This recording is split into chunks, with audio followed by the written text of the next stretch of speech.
Scott, thanks for joining us. Another mega journey on the road this weekend as we travel to Harrogate. What are your thoughts heading into that one? Well, we're desperate to win a game, so we can't wait. We can't wait to get out there and do that. Hopefully Saturday that will be the day that we do it. So yeah, we're really excited for the game. Again, on the road, so another long journey, but yeah, looking forward to it. Yeah, what's the reaction from the players been after the Chesterfield game? Obviously, we spoke about how gutting it was to not pick up 3 points there, but there were lots of positives to take from the performance. Yeah, I think because of the fact that we were obviously 2-0 up in the game, and obviously at half time, it almost felt like a loss, certainly after the game. But then we reflected on it and we learned from moments in the game where we should have been and need to be better. And yeah, I think that on reflection, you go to Chesterfield, you draw the game, you probably look at it as a positive. However, my message has to be more than that, because I want to win games of football, and given the fact that we're 2-0 up, I don't see it as acceptable to draw that game, in my opinion. So, hence the reason why I was a bit miserable after the game. But I have to drive standards. I have to drive the players on, and to try and create a winning mentality is important for me. And if that means me being grumpy after the game, then so be it. Yeah, and how impressed have you been with the players' mentality? Because when you walk around here and at the training ground, it doesn't feel like a club that's, without a win this season. It feels like much more than that. So how impressed have you been? Really impressed. The lads know that we're really close. Our performances have been good. Really, like I keep saying it, apart from obviously the first game, performances have been good, and I feel that the players know that.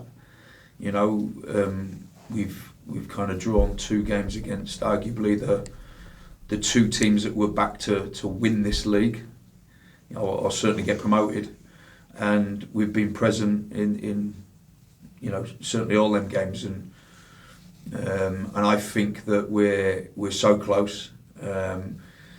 I don't think that we've taken our chances in front of goal as well as probably other teams have.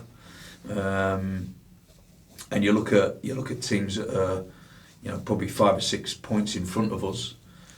Have they played as well as we have in their games? Probably not, but they've just taken their chances. So that's something that we've got to improve on, definitely.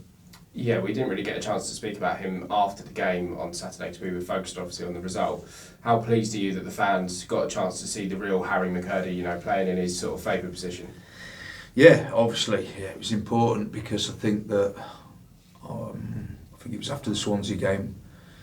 I had a bit of a moan about that, and I don't want to sit here and say I told you so, but I did tell you so. He's a good player, and he's exciting. He works extremely hard. He's a character.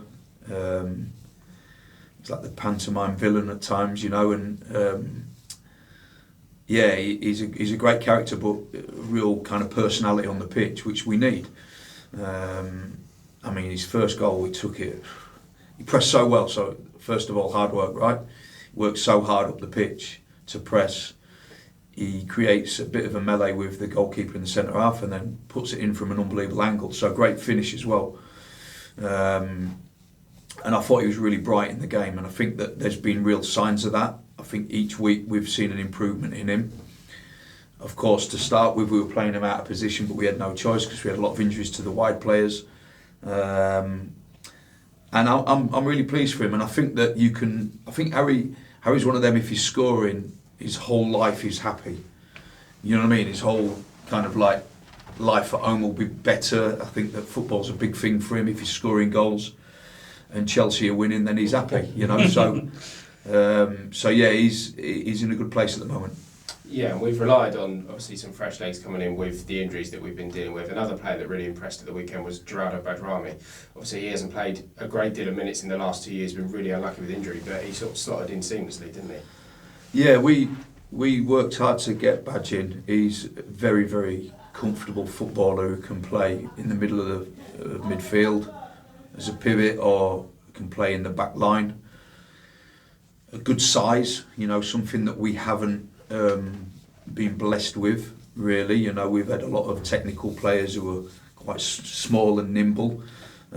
So he adds to that physicality, but certainly a very, very good footballer, very comfortable on the ball, kind of understands how to play in a possession-based team.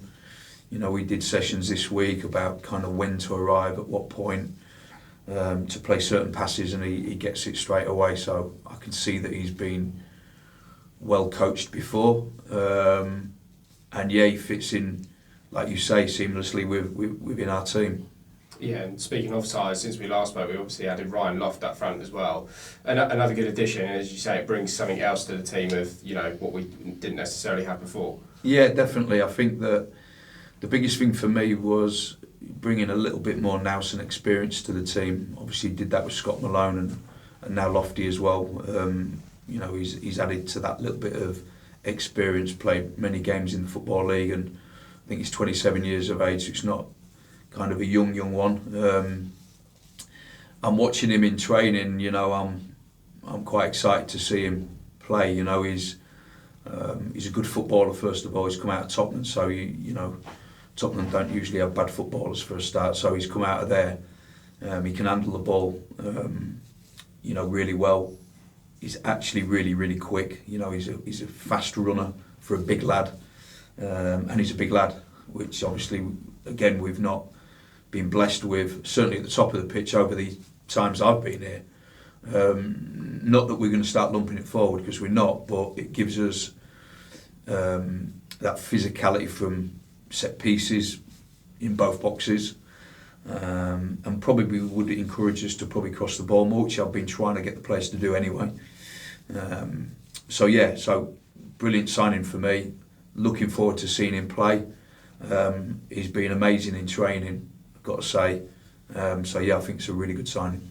Well, thanks. Talking of transfer deadline day, is there any deals that you got quite close to that you're disappointed you didn't get, or? Yeah, there was one that we got close to. In fact, we're still waiting to hear from the EFL whether we get it through or not. I don't know if I can explain that or not. That's about as much as you can explain. Yeah. Okay, fair enough. That's about as much as I can explain. Fair apparently. enough. So yeah.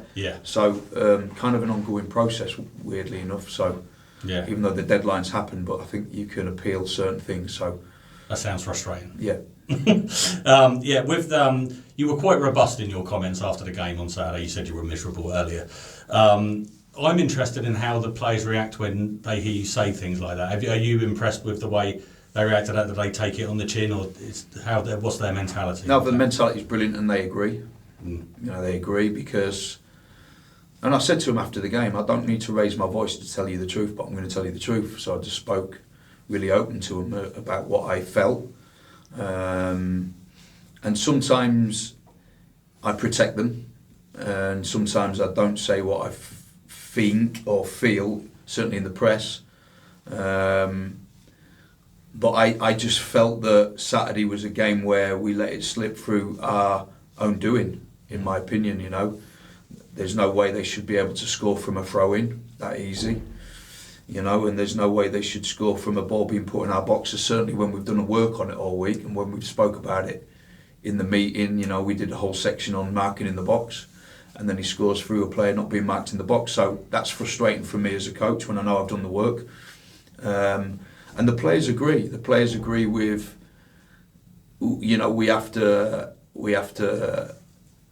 really understand when we're in front that we've got to do better. We've got to do more to keep the result.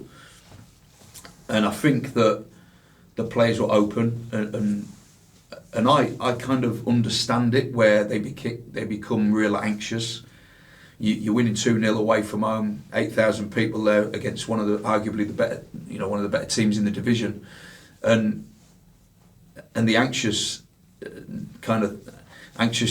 sets in, certainly in the second half, and especially when they score quite early on in the second half to make it 2-1, and then it almost feels like it's going to happen, you know what I mean? And it's because we've not won a game. Had we have probably won a game before going to Chesterfield, we'd probably see that result out, if that makes sense. Yeah. So it's kind of a mental thing as well, which I've got to, as a manager, understand that it's all right me stood on the sideline saying you should have done this, you should have done that, but when you're out there it's different.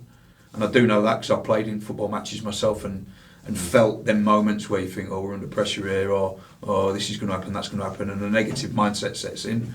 And we've got to try and make sure that we overcome that. And I know it's difficult, and I understand that, and I do listen to the players, and I do understand that.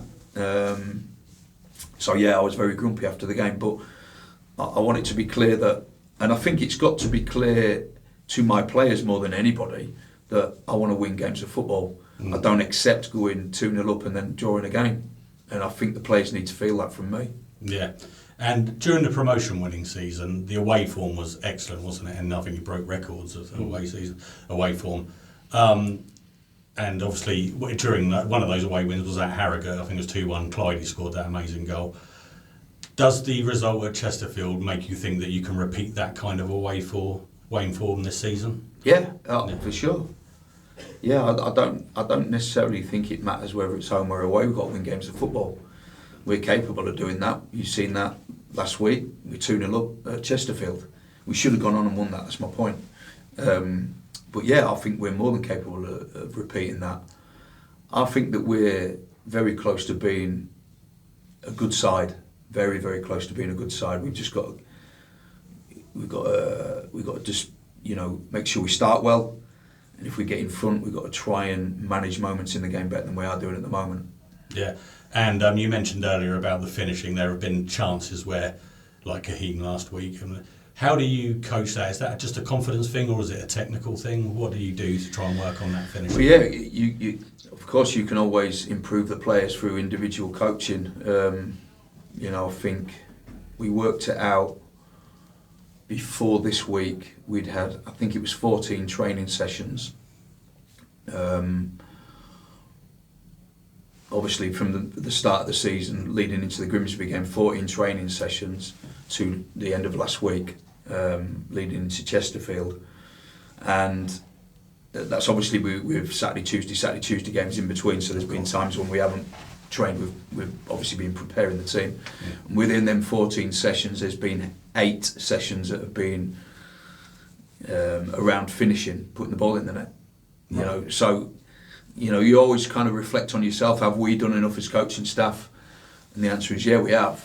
And the only thing we can do is continue that work as much as we can and try and, whether that's individually, where we take 2 or 3 of the forwards away after training, you know, after we've done the bulk of the session to do some finishing at the end, or whether that's within the training sessions, whether it's even on a Monday we do attacking patterns where we finish with a goal or a shot or a cross. And it's just, you know, repetition of it. It really is, and probably talking about detail. I think it's important that the forwards all see their chances back. You know, which we've got a new analyst in now, so hopefully we've got a little bit of help there, so we can sit down and do individual video stuff with the players. And I think it's important that they watch all their chances back and understand what could they have done better or differently.